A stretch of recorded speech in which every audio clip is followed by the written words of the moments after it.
성경 말씀 고린도후서 5장 17절에서 21절 말씀입니다. 신약성경 291페이지입니다. 한 절씩 교독하시겠습니다. 그런즉 누구든지 그리스도 안에 있으면 새로운 피조물이라. 이전 것은 지나갔으니 보라 새 것이 되었도다. 모든 것이 하나님께로서 났으며 그가 그리스도로 말미암아 우리를 자기와 화목하게 하시고 또 우리에게 화목하게 하는 직분을 주셨으니 곧 하나님께서 그리스도 안에 계시사 세상을 자기와 화목하게 하시며 그들의 죄를 그들에게 돌리지 아니하시고 화목하게 하는 말씀을 우리에게 부탁하셨느니라. 그러므로 우리가 그리스도를 대신하여 사신이 되어 하나님이 우리를 통하여 너희를 권면하시는 것 같이 그리스도를 대신하여 간청하노니 너희는 하나님과 화목하라. 하나님이 죄를 알지도 못하신 이를 우리를 대신하여 죄로 삼으신 것은 우리로 하여금 그 안에서 하나님의 의가 되게 하려 하심이라. 아멘.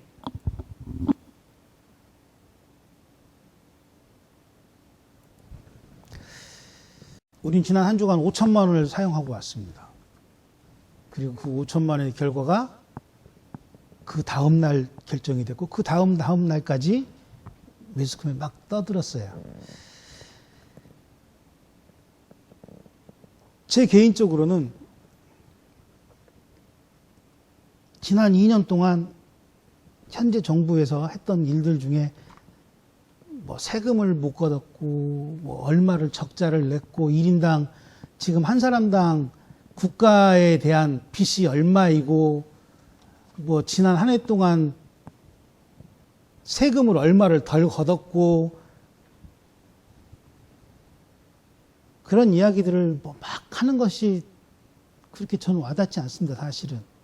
왜냐면 제가 목사다 보니까 그리고 개인적으로 특히나 돈의 물질에 관해서만큼은 좀 많이 멀어지는 그런 성격을 갖고 있습니다. 그런데 제가 지난 2년 동안 가장 마음 아팠던 것은 뭐냐면 하나님이 우리에게 허락하신 이 생명권이라고 하는 거에 대해서 너무 우습게 생각하는 거였어요.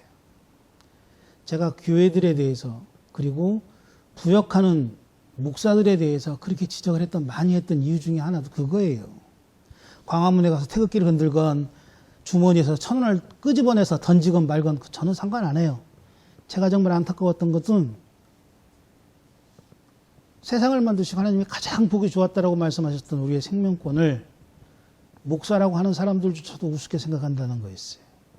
그런데 이제 새로 시작되는 지난 주에 우리가 선출했던 국회의원이 언제부터 임기가 시작하냐면 5월 31일부터 시작합니다. 5월 31일부터 시작하는데 이 5월 31일부터 시작하는 국회의원들이 국회의원이 몇 명이죠? 300명이죠? 300명 중에 155명이 국회의원 후보들 중에 공약을 했었어요. 3대 공약이라고 한. 그런데 어떤 공약이냐면 생명안전 3대 원칙이라는 거에 서명했던 후보들이 있었습니다. 그런데 그 후보들 중에 155명이 당선이 됐어요. 반절이 넘는 숫자가 당선이 된 거죠. 그러니까 22대 지금 현재 국회의원 말고 다음 시작되는 23대 국회의원은 그나마 우리의 국민의 안전 생명권에 대해서만큼은 더 강한 목소리가 나올 수 있다는 거죠. 길을 걸어가다가 압살을 당해서 죽은 청년들에 대해서도 아무런 책임을 지지 않는 정부. 홍수가 나서 잠긴 도로에 그 많은 사람들이 죽어가도 누구 하나 책임지지 않는 정부. 비가 많이 와서 2층, 3층에 올라가지 못해 돈이 없어서 2층, 3층까지 못 올라가고 반지하로 내려가 살았던 사람이 물에 빠져 죽어도 아무런 책임을 지지 않는 정부. 그 정부에 대해서 아무 말도 하지 않던 22대 국회의원들을 향하여 국민들은 그걸 얘기한 거예요.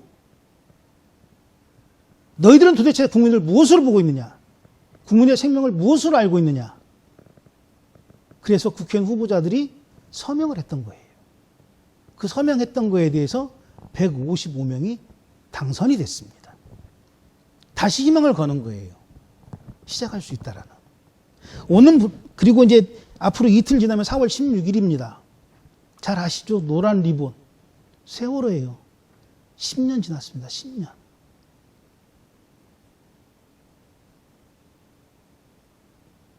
그럼에도 불구하고 10년이 지났음에도 불구하고 그 부모들은 지금도 그 자식의 죽음에 대한 원인을 알려달라고 길바닥을 헤매고 다녀요. 이게 대한민국입니다. 그래서 155명 선행했던 후보자들에게, 국회의원들에게 기대를 거는 거예요. 적어도 이제는 다시 시작할 수 있지 않겠느냐. 오늘 본문 말씀은 그렇게 얘기를 합니다. 처음에 시작하는데 그런 즉으로 시작합니다. 그런 즉 누구든지. 그런 즉은 무슨 말일까요? 그런 즉이라는 약. 그런 즉. 이 그런 즉을 알려면 제가 말씀드리죠. 성경의 5점 위로 올라가시면 돼요. 그러니까 17절부터 뚝 떨어져 가지고 누구든지 예수를 믿으면 새 피조물이 될 것이라는 얘기가 아니에요. 새 피조물이 되기 위해선 13, 14, 12, 15, 16, 그 다음에 1, 2, 3, 4, 이 모든 절이 다 있어야 그런 즉이 성립이 되는 거예요. 그런데 우리는 성경을 그렇게 보지 않습니다. 딱 떨어뜨려 시작해요. 제가 설교를 시작할 때 10년 전 이야기를 했던 이유가 바로 그거예요. 20년 전 이야기를 했던 이유가 그거예요. 민주화가 어떻게 시작됐냐고요? 이승만이가 가지고 왔다고요? 그 제주도에서 그 많은 사람을 창으로, 칼로, 총으로 쏴 죽인 인간이 민주화를 가져왔다고요? 그런 즉, 생명이 무엇인지를 아는 사람들이 다시 시작할 수 있을 때에 민주화가 시작되는 겁니다. 그런 즉, 예수를 안다라는 이야기는 5장 1절에 땅에 있는 우리의 장막, 집이 무너지면 하나님께서 지으신 집, 곧 손으로 지은 것이 아니요 하늘에 있는 영원한 집이 우리에게 있는 줄을 아는 것이다 라고 시작을 해요. 그러니까 그런 즉이란 말은 우리가 그동안 가지고 있었던 모든 가치관들이 다 깨져야만 17절 말씀 예수 안에, 그리스도 안에 있는 것을 경험하게 될 수 있다라고 얘기를 하는 거예요. 우리는 하나님을 이야기할 때 두려운 분으로 얘기합니다. 오늘 성경 말씀 고린도후서 11장에 그렇게 얘기를 해요. 우리는 주의 두려우심을 알므로 사람들을 권면하거니와라고 이야기합니다. 두려움이라는 말은 무엇일까요? 우리는 하나님을 때때로 막 호통치고 겁박하고 멱살 잡고 말 안 들으면 때리고 그 때려서도 말 안 들으면 발로 차고 끌고 가는 권력이라고 생각할 때가 있어요. 성경을 그렇게 볼 때가 있어요. 그래서 전도를 하려면 전도하는 것도 어떻게 전도를 하는 거냐면 두려움으로 전도를 해요.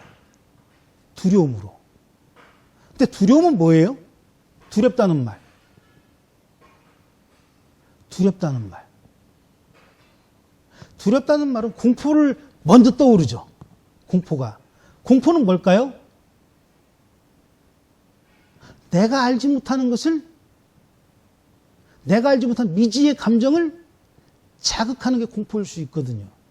그것이 막 기쁨일 수도 있지만 공포로 다가올 때가 많아요. 그리고 경험했던 것들을 그 미지의 감정에 섞습니다. 가장 좋은 예가 뭘까요? 유령의 집 들어갈 때. 유령의 집 가면 뭐가 맨 처음에 나오죠? 그림이 이렇게 있습니다. 그림. 사람보다는. 막 도깨비라든지 귀신이라든지 우리가 그동안에 영상으로 많이 봤던 그런 모양들을 그려놓습니다. 그리고 들어갑니다. 어떻게 생기죠? 보통 유령의 집은, 귀신의 집은 안 들어가 보셨나요? 보통 귀신의 집은 어두컴컴합니다. 막 스모그도 있어요. 그리고 더듬더듬 가는 경우가 많아요. 그런데 그럴 때 우리가 가장 익숙하게 생각하는 사람이 실루엣이 서 있다가 어떻게 갑자기 손을 쑥 내밉니다. 그럼 뭐가 되죠? 막 뒤집어지잖아요. 악! 그러면서. 그럼 밖에 있는 사람들 그 악 소리에 또 막 자기도 막 공포를 같이 느끼죠. 그리고 들어가서 그 시간 되면 자기도 모르게 악해요. 그 공포감 말고 지금 성경 본문에서는 어떤 이야기를 하냐면 그 두려움에다가 다른 이야기를 해요. 그래요. 우리가 잘 아는 내용이니까 그렇게 얘기합시다. 귀신을 만났어요. 귀신을 만났는데 생전 알지도 못하는 귀신과 돌아가신 내 할아버지를 만났어요. 그럼 두 개의 감정이 같을까요? 어떻게 생각하세요? 두 개의 감정이 같을까요? 귀신은 똑같잖아요. 예를 들어서 말씀드리는 거예요. 지금 여기에 뭐 막 오컬트를 막 생각하지 마시고 예를 드는 거예요. 귀신은 똑같은데 어떤 귀신이라고요? 익숙한 귀신과 낯선 귀신의 차이인 거죠. 그런데 감정은 어때요? 두려움과 두렵지 않음으로 나타납니다. 그 감정의 주관은 누구예요? 나거든요. 내가 느끼는 거거든요. 하나님을 우리가 두려움으로 만난다는 건 바로 누구의 주관으로 만나야 되는 거냐면 내 주관으로 만나야 돼요. 내 주관으로. 옆에 사람의 주관이 아니라 내 주관으로 만나는 거예요. 그래서 제가 항상 말하는 것처럼 나의 하나님을 찾아야 되는 거예요. 너의 하나님이 아니라. 그런데 우리는 보통 하나님 어떻게 만납니까? 막 간증에서 만나고, 막 책에서 만나고, 목사의 설교에서 만납니다. 누구의 하나님이에요? 삼자의 하나님이에요. 나의 하나님이 아니라. 그러다 보니 하나님을 만난다는 건 두려움이 더 큰 거죠. 왜요? 뭔가 잘 먹고 잘 살았는데 내가 무슨 잘못을 하고 하나님이 나를 두드려 패가지고 내가 쫄딱 망했어요. 그 망한 걸 회복하는데 몇 년 걸렸어요. 내가 돌아오는데 힘들었어요. 아, 하나님은 하나님이 원하시는 길을 가지 않으면 막 두드려 패는구나. 내가 하나님이 뭐 하라 그랬는데 그거 안 했다가 내가 세상에 암에 걸렸어요. 그래서 내가 그걸 하나님께 막 기도하고 하나님 다시 간구합니다. 다시 도와주세요. 막 그랬더니 하나님이 날 고쳐주셨어요. 그럼 무슨 생각을 해요? 아, 하나님은 말 안 들으면 암에 걸리게 하시는구나. 그래서 얘기합니다. 자, 전도합시다. 하나님의 명령입니다. 그럼 어떻게 해요? 아, 암에 안 걸리려면 전도해야 돼. 아, 두드려 안 맞으려면 전도해야 돼. 이건 두려움이죠. 그렇죠? 그런데 우리는 그 하나님을 자꾸 두려움의 대상으로만 보고 있는 거예요. 그런데 오늘 본문 말씀은 그렇게 얘기합니다. 제가 1절부터 쭉 하면 지금도 벌써 20분이 지났는데 20분이 한참 지나가니까 오늘 고린도후서 5장 1절부터 본문 17절, 16절까지 한번 쭉 가서 묵상해 보세요. 그러면 이 그런즉이 두려움의 하나님이 아니라 경외함의 하나님으로 변할 수 있다는 사실을 인정하게 돼요. 무슨 얘기냐면 간증한 사람이 내가 돈을 뭐 그동안 어색고 뭐 내가 암에 걸렸고 내가 죽을 병에 걸렸다가 하나님께 돌아왔습니다. 하나님이 날 살리셨습니다 하는 얘기는 병에 걸리게 하신 하나님을 이야기하는 게 아니라 그럼에도 불구하고 나를 다시 살리신 하나님을 이야기하는 거예요. 그런데 우리는 무엇을 듣냐면 고침을 받았다는 건 내가 경험하지 못했기 때문에 와닿지 않습니다. 그런데 아픈 거는 뭐예요? 경험해 봤던 거기 때문에 금방 동의를 해요. 어디가 부러졌다거나 돈을 어디서 뭐 잃어버렸다거나 뭐 투자를 했는데 망했다거나 이런 거에 대해서 굉장히 빨리 동의를 한단 말이에요. 그러다 보니까 그 다음에 오실 하나님을 기억하는 게 아니라 그 전에 있었던 징계만을 기억하게 되는 거예요. 그런데 우리 자꾸 그것이 두려움이라고 생각을 한단 말이에요. 그런데 오늘 본문 말씀 그런즉 누구든지 그리스도 안에 있으면 새로운 피조물이라고 이야기하신 말씀에 그럼에도 불구하고 그 두려움에도 불구하고 내가 너희를 내 안에서 새로운 피조물로 만드셨다고 선포하시는 겁니다. 나라의 역사가 힘들었고 나라의 역사가 어지러웠고 아니 지금도 목사들 두 패로 나눠져서 네가 낫네 내가 낫네 너는 빨갱이고 너는 뭐 파란등이고 넌 보수고 진보고 싸운다 할지라도 그럼에도 불구하고 그런즉 너희가 그리스도 안에 있으면 뭐라고요? 새로운 피조물이 될 수 있다라고 말하는 겁니다. 피조물은 뭐예요? 피조물. 없던 걸 만드는 게 피조물입니까? 아니면 있는 걸 변화시키는 게 피조물입니까?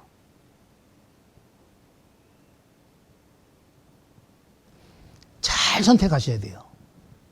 있던 걸 변화시키는 게 피조물이라고 생각한다면 우리는 나의 자아와 싸울 힘을 얻을 수가 없어요. 그런데 우리 자꾸 그렇게 배웁니다. 너의 습성이 어디 가겠어?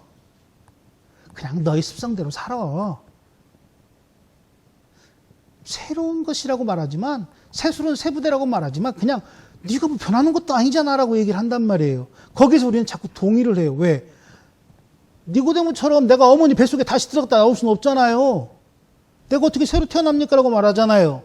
그걸로 우리는 퉁칠 때가 많단 말이에요. 그런데 오늘 고린도 교회를 향하여 사도 바울은 그렇게 말하는 겁니다. 그런 너희들의 생각임에도 불구하고 너희가 그리스도 안에 속해 있다면 너희는 전에 없던 피조물이 될 거라고 말하는 겁니다. 이 이야기는 다시 말하면 이런 거죠. 죽을 수밖에 없는 너희를 죽지 않는 지금의 나로 변화시킨 것도 피조물이라고 말하는 겁니다. 세상을 향하여 오로지 모든 안테나를 다 동원해서 어떻게 하면 돈을 벌고 어떻게 하면 더 명예를 얻고 어떻게 하면 더 모든 부귀관세를 누릴 것인가에 막 집중되어 있는 교회를 향하여서도 그럼에도 불구하고 너희가 그리스도 안에 있다면 너희는 새로운 피조물이 될 수 있다라고 선포하시는 겁니다. 고린도 교회를 향하여 말씀하시는 것처럼. 그럼 새로운 피조물이라는 건 뭔가에 대해서 좀 보겠습니다. 에베소서 2장 10절 말씀입니다.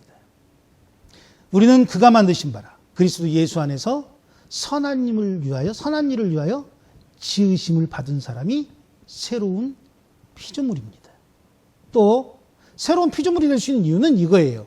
4장 24절에 하나님의 의와 진리의 거룩함으로 지으심을 받은 사람이 새 사람이라는 겁니다. 새 피조물이라는 겁니다. 그런데 그 앞에 뭐가 붙어 있죠? 단서가 하나님을 따라입니다. 새로운 피조물이 된다는 것은 나의 외형을 뜯어고치거나 쌍꺼풀 수술을 한다거나 콧대를 세워서 새로운 사람이 되는 게 아니에요. 말씀을 많이 막 연구를 해가지고 머리가 막 띵띵해지는 게 새로운 사람이라고 생각하면 착각입니다. 새로운 사람, 새로운 피조물이 되는 첫 번째 조건은 뭐냐면 뭐라고요? 하나님을 따르는 거예요. 그분을 따를 때 새로운 사람이 될 수 있는 첫째 조건이 된다니까요. 그리고 그 첫째 조건이 정해졌을 때, 행해졌을 때 의와 진리의 거룩함으로 새 사람이 될 수 있는 거예요. 우리는 그걸 구원이라고 말합니다. 그리고 그 구원받은 사람이 에베소 2장에 말씀하시는 것처럼 선한 일로 그리스도의 영향력을 넓혀가는 거예요. 이게 믿음의 성도입니다. 오늘 본문 말씀 바로 그 말씀을 하는 거예요.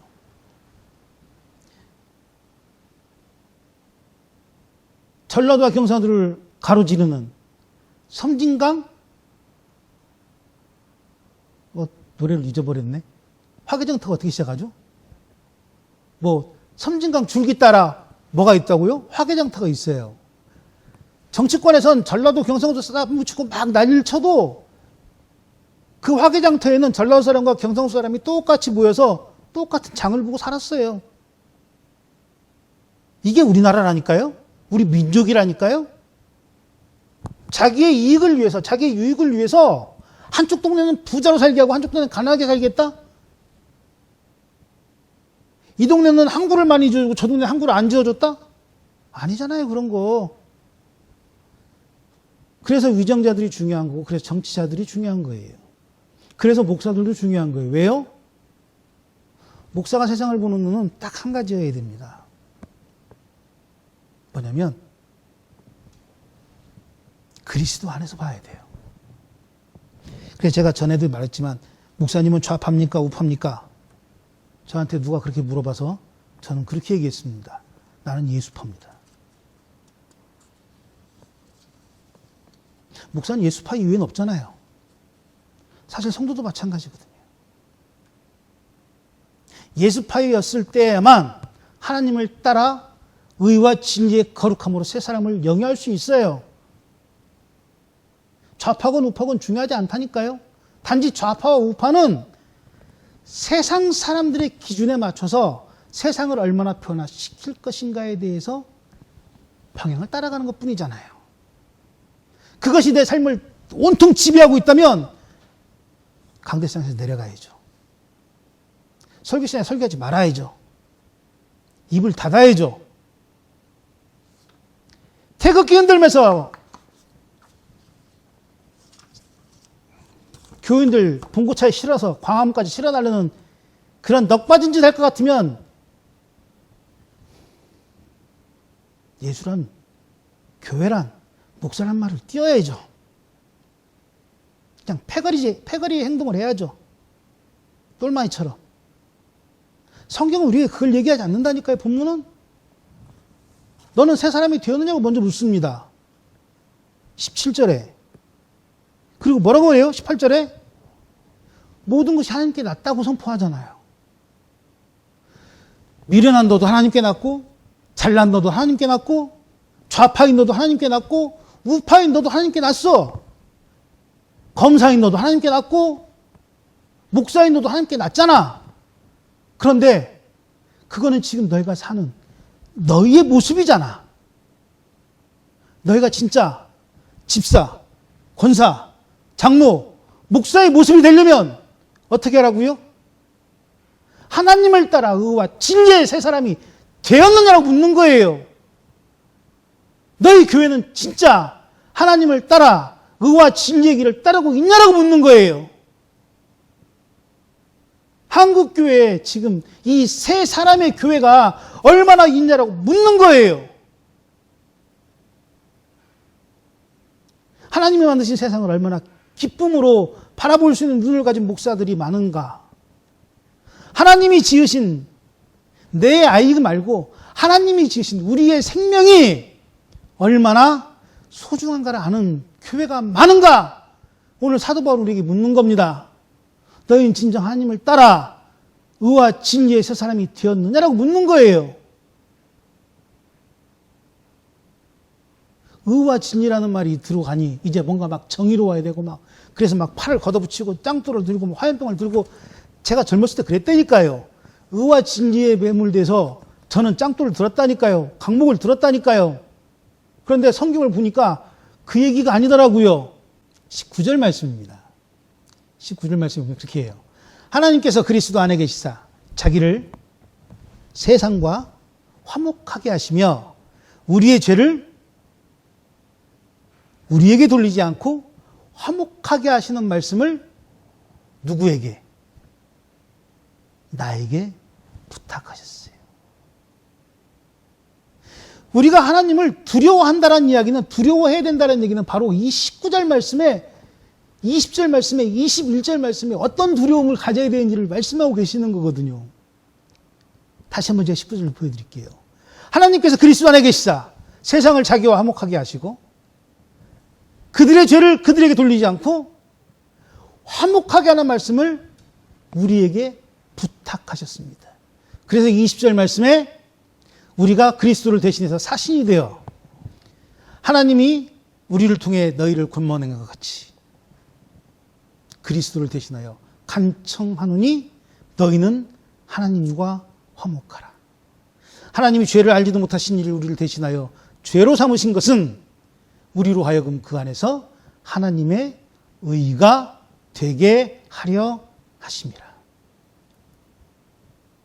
하나님의 의는 죽을 수밖에 없는 죄 많은 나를 대신해 죄 없는 그리스도를 십자가에 달게 하시고 죽게 하시고 다시 살아나심을 우리에게 보이시사 우리가 하나님과 화목할 수 있는 방법을 보여주시는 게 하나님의 의입니다. 지적은 한다니까요. 저도 지적해요. 제 지난 시간에 설교를 들어보십시오. 막 핏대를 여기까지 올려가면서 막 흥분해가지고 막 하잖아요. 그건 당연히 할 수 있는 거라니까요. 그런데 정작 제일 중요한 건 뭐냐면 그 화목이 내 안에 있는 상태에서 지적을 할 것이냐 아니면 화목이 뭔지도 모르고 지적하느냐의 차이라는 거예요. 그 차이는 19절 말씀에 정답이 나와 있습니다. 화목을 가지고 있는 지적은 하나님 안에서 하나님의 의로 다시금 돌이킬 수 있는 지적이 될 수 있지만 화목이 없는 지적은 죄를 너에게 다시 돌려주는 것과 같은 겁니다. 그래서 우리가 잘 아는 그런 얘기 있잖아요. 주먹질을, 손가락질 할 때 어떻게 한다고요? 이렇게 한다고 하지 않습니까? 이렇게. 손가락을 한 개를 상대방을 가리키지만 몇 개가 나한테 온다고요? 3개가 나한테 돌아오잖아요. 한 개는 바닥에 떨어져도. 그래서 함부로 손가락질 하지 말라는 얘기를 하지 않습니까? 이것은 화목이 없는 상태에서 지적인 거예요. 예를 들어서 이렇다니까 막 화목 없는 지적이라고 하지 마시고 이를테면 그렇다는 거죠. 본디오 빌라도는 소리시침에 뭐라고 얘기합니까? 너희들의 죄는 너희들이 다 가져라. 나는 여기에 아무 책임이 없다라고 손을 씻는 것과 똑같은 행동인 거죠. 하나님의 의라는 것은 그렇습니다. 멱살을 잡고 따귀를 때리고 주먹질을 하고 발길질을 해서 날 끌고 가는 게 아니에요. 오늘 죽을 나를 위해 오늘 죽는 게 하나님의 화목이에요. 내일 죽을 나를 위해 다시금 죽는 게 하나님의 화목이라니까요. 그런데 우리는 그 화목을 계속 요구합니다. 어떻게 해요? 화목인지 모르고 요구하잖아요. 그러면서 내가 맞는 것에만 집중합니다. 내가 아픈 것에만 집중합니다. 내가 피곤한 것에만 집중합니다. 그러다 보니 하나님의 의를 따르기보단 내 의를 따를 때가 많은 거죠. 개척을 했어요. 개척을 해서 10년, 20년 고생했습니다. 성도들이 1명 있고 2명 있고 10명이 되고 100명이 되고 1000명이 됐어요. 이제 은퇴할 나이가 됐습니다. 무슨 얘기를 합니까? 하나님이 나를 사용해서 감사합니다라고 이야기를 합니까? 아니면 나의 개척의 시간이 곧이었다고 이야기를 합니까? 아니잖아요, 좀. 우리가 보는 눈을 바꿔야 된다는 이유가 바로 거기에 있다니까요. 지난 시간 내 목숨을 연명하며 내 사역의 현장에서 풍족하진 않더라도 손가락질 받지 않도록 함께 하신 하나님이 영광받을 그 시간에 우리는 무슨 얘기합니까? 나의 노년을, 나의 후의 일생을 그러면서 입으로는 얘기합니다. 하나님의 나라가 여기 있습니다. 과연 너희는 새 사람을 입었냐고 지금 바울이 물어보는 거예요, 우리에게.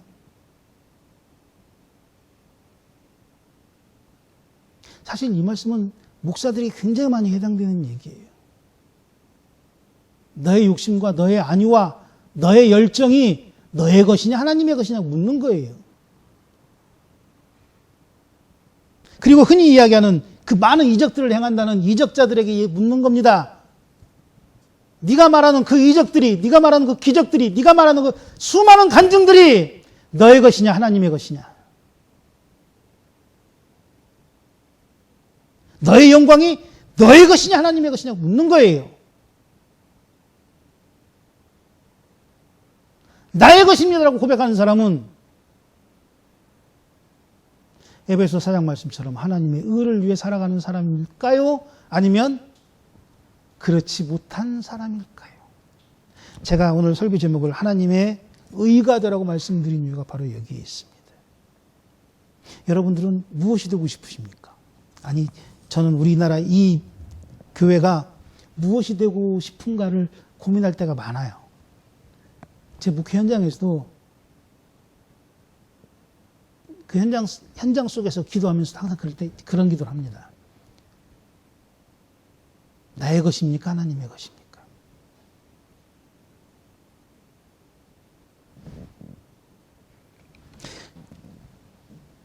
두려움의 하나님이 아니라 나와 함께 하시고 나의 삶에 내가 인식하지 못한 그 시간까지도 나를 지탱하셨던 하나님. 그 하나님이 저는 두렵습니다. 두려워합니다. 사람 말로. 오늘 본 말씀대로. 그거를 다른 말로 바꾸면 저는 그런 하나님을 경외합니다. 내 의견에 대해서 단 한 번도 반박하지 않으시고 내 의지에 대해서 단 한 번도 협박하지 않고 내 뜻에 대해서 단 한 번도 거절하거나 강압적으로 나를 끌고 가지 않으시고 그럼에도 불구하고 나를 지탱해 주시고 나를 인정하시던 그 하나님을 저는 경외합니다. 그 경외가 두려움이란 말로 지금 표현되고 있는 거예요. 그래서 우리는 그런 얘기 하잖아요. 하나님을 아버지라 부르잖아요. 부모님은 때론 부모님들 중에는 그런 분도 있죠. 강압적인 분도 있지만 대부분의 부모님들은 뭐 합니까? 기다려주잖아요. 돌아올 때까지. 그래서 우리가 아버지란 말을 이렇게 쉽게 하는 거예요. 그냥 입버릇처럼 아버지가 아니라 진짜 아버지란 말이 그래서 우리는 하나님의 의가 될 때에 가능하다는 얘기입니다. 아멘이란 말이 하나님의 의가 될 때에 가능한 거예요. 죽을 수밖에 없는 내가 다시금 죽지 않은 새로운 피조물로 하나님을 따라 의와 진리의 사람으로 입혀졌음을 고백하는 말이 아멘 아닙니까? 그 아멘이란 말이 뭐 올소이다, 맞는 말입니다, 이런 말 맞아요. 맞다니까요. 다 맞는데 저는 그걸 좀 다르게 해석해요. 그 아멘이란 말은 정말로 깊은 고백이 아니면 할 수 없는 말이에요. 경외함이 없다면, 하나님이 두렵지 않다면, 두려워하지 않는다면, 무서움이 아니라 기뻐함으로 따를 수 있는 두려움을 갖는 거예요. 기억하십시오. 하나님은 우리에게 그 의가 되게 하시기 위해 죄 없는 예수님을 이 땅에 보내신 거예요. 하나님은 우리가 하나님을 따라 의와 진리의 길을 가는 새 사람을 만들게 하시기 위해 죄 없는 예수로 십자가에서 달리신 거예요. 이게 성경 66권에 구약부터 신약까지 구구절절히 우리에게 증거하는 이야기입니다. 이것으로 인해 우리의 삶이 시작되는 거고 이것으로 인해 우리가 새로운 피조물임을, 새 사람임을 고백하는 거예요. 새로운 피조물이 되셨습니까? 아니면 되시고 싶으십니까? 되시길 원하십니까? 꼭 그렇게 하십시오. 그래야만 우리는 하나님의 의가 될 수 있습니다. 하나님을 따라 의와 진리의 길을 걸어가시는, 그리고 우리의 믿음의 후배들에게 그것들을 증가하는 저와 여러분 되시기를 주님으로 축원합니다. 기도하겠습니다.